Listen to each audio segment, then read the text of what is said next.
You are watching The New American Media.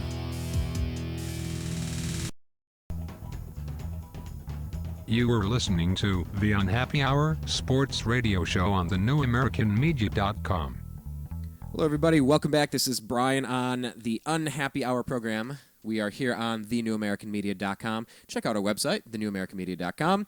You can find us on Twitter at American_media_. We are back talking NBA action with lifelong Cleveland sports fan and NBA scout Zak Baris. You can follow him on Twitter. He's at ZBaris. That's ZBARIS. Zach, we've been talking about a whole lot of things today, from Steve Nash, Dwight Howard, the Cleveland Cavaliers, Dion Waiters, Jason Kidd, Jeremy Lin, the Brooklyn Nets, etc. What I want to do in this segment right here is I want to talk about Kyle Lowry and the Raptors and Ray Allen. Next part, we're going to talk about Team USA, and we're going to let you get out of here because we know you have a few things going on this evening. So let's start with Kyle Lowry and the Raptors. Kind of update us with what's going on over there. The Raptors today they traded a first-round pick, but it's complicated. It will be a lottery pick. It's somehow, I don't know the full details of it, but right now it's a lottery pick. I believe it's top one protected over a couple of years. I think it's protected as top 1 or 2 this year. But within 5 years, apparently it's a guaranteed lottery pick. I don't know how that works. Guaranteed lottery pick? Guaranteed lottery pick. I don't exactly know how it works. The trade details haven't been finalized and been released yet. Okay. But like I said, it's for all the viewers and listeners, please look it up when you get the chance once the deal becomes finalized, because it is going to become interesting. I like the trade on the Raptors' behalf because they got Kyle Lowry. You know, they now have a point guard. They don't have Steve Nash, but Kyle Lowry is an excellent point guard in my opinion. I really like Lowry. I'm a big fan of his. They drafted Terrence Ross with the 8th overall pick. So I feel it's a teeny bit of a reach, but like I said, he does have high potential. He started skyrocketing up draft boards a couple months ago. And I have the ability. I have the opportunity actually to watch him play this summer. He was training in Los Angeles all summer. So, I got to watch him, and believe me, his game definitely improved. I do like the Terrence Ross pick. It gives him some firepower. And also, people forget about Jonas Valanciunas, who probably would have been the number 2 overall pick in this draft had he waited a year. I think he's going to be exciting to watch. He shot almost 70% last year in the Euro League. Toronto's going to be one of those teams like last year in the NBA, the League Pass, and NBA League Pass, 2 of the most watched teams are the Minnesota Timberwolves and the Cleveland Cavaliers, just because of their young talent. People want to see Irving and Rubio play. You're going to have that now with the Raptors, because the Raptors might not win a ton of games, but I tend to think they can somehow win somewhere in the 30s this year, maybe even get to 40 wins, be around 500, because they've definitely upgraded their roster, and Valanciunas, I'm a big fan of his. I mean, like I said, it's hard to watch his game tape because it's all European. It's a completely different game over there. But like I said, he's going to be a very good player in the NBA. And you said he could have been a higher draft pick. Explain what you were saying there. Well, last year he had a really weird buyout option with his team in Lithuania. He wasn't allowed to come over last year, and then he has to buy out part of his own deal. The NBA team can only contribute so much to his buyout. So he's going to have to contribute a couple million to his buyout. I believe it's $2 million he had to commit, or maybe even more, for his buyout with his team to come over. And I think that's what scared the Cavs off last year. I mean, I think they wanted Kyrie Irving to develop along with a player and not have to wait a year or maybe even 2 years for him to come over. I think they really wanted to get another young player in there last year, and I think that's why they took Thompson over him. But I think the Raptors weren't scared of the risk. They weren't going to win anything last year anyways, and they said, we might as well just build for the future here. And Toronto loves drafting the European players. They always do. Toronto has more European players, it seems like, every year on their roster than any other team in the league. Well, it's a more European city. They speak French. Yeah, unfortunately. But I'm just saying, though, it's not. I think it was a good draft. I think it was a good draft over there. I think Toronto's gonna, and like I said, they signed Landry Fields to the offer sheet. I think they drastically overpaid for Landry Fields. I mean, they did that so they can, in order to get Steve Nash. It didn't work out, but now you've got Landry Fields for the next 4 years.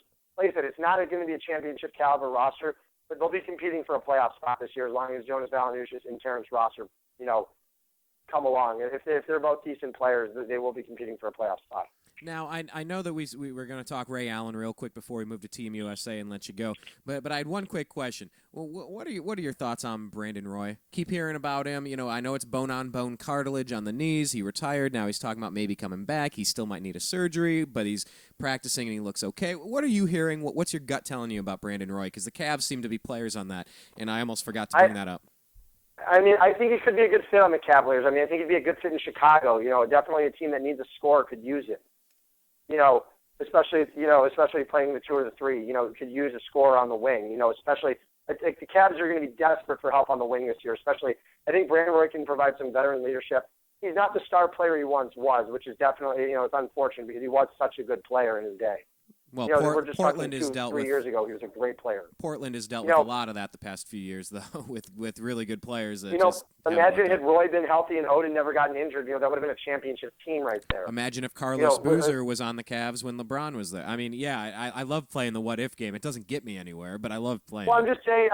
Brandon Roy was a star player next to LaMarcus Aldridge. I mean, it would have been really, really fun to watch that team, especially.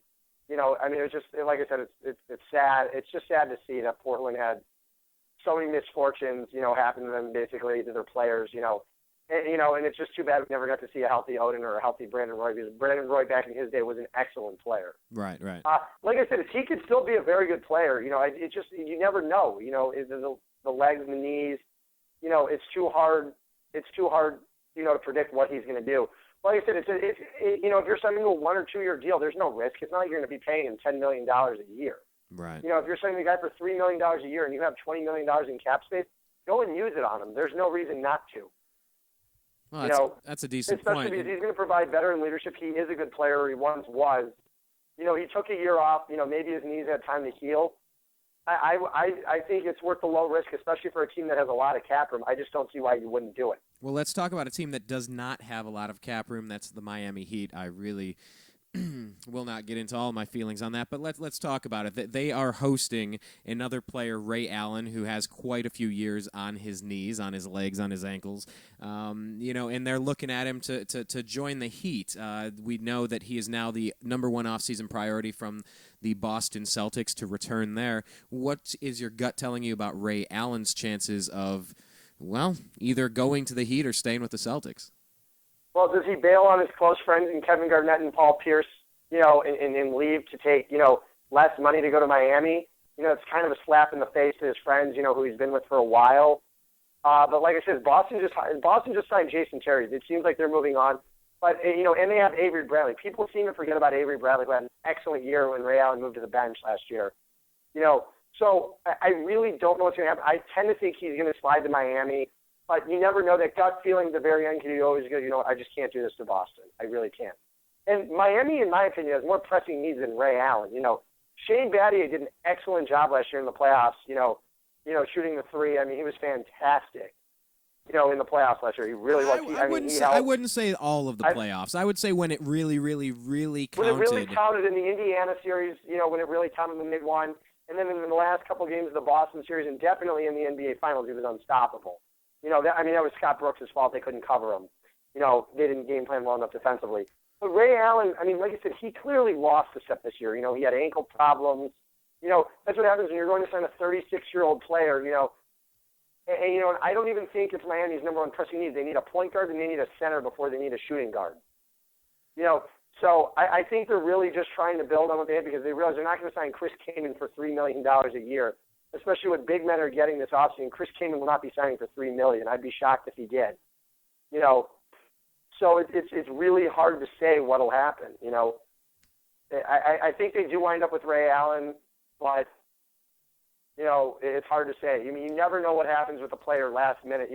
Some of these players in the NBA are very loyal, or more loyal than they should be. And they'll take the offer to go back to their old team just because they don't want to. They don't want to hear the boos. It happens. Players do that. But I think Ray Allen, honestly, is a better fit on the Miami Heat than he is on the Boston Celtics, and I think they need him more because, like I said, Avery Bradley is going to be healthy, and they have Jason Terry. I just don't see Ray Allen playing significant minutes in Boston next year, unless Terry's going to be playing a lot of point guard. But, like I said, Rajon Rondo plays 38 minutes a game in Boston. So, well, you talk about player loyalty, and I'm not even going to go there. But you had me thinking about it. But I think we're going to move on past it. We'll see what happens with Ray. We'll see if he goes back to Boston, who had a pretty good draft with Fab Melo and Jared Sullinger. Drafting late like they did, they got some names with some players that can bring something to the table immediately. They're getting some healthier people back. I don't know. It's almost a coin flip to me. We'll see what happens with Ray Allen by the time we talk again next week. So I'll tell you what we'll do. Let's just press pause here for a second. We got one more point we want to make. We want to talk just a couple minutes about Team USA, and we will do that on the other side. If you're listening to this after the fact on YouTube, do us a favor and click that little subscribe button. And if you have been listening to the conversation and feel like adding your 2 cents, please type a comment. Keep it mostly civil. Agree to disagree if you will. Offer your opinion, and please continue this conversation with us once the program is completed. Once again, you can find Zach. He's on Twitter at ZBaris. That's ZBARIS. You can follow us. We are at American_media_. And we're going to be right back here on the Unhappy Hour on the NewAmericanMedia.com. You were listening to the Unhappy Hour Sports Radio Show on the NewAmericanMedia.com.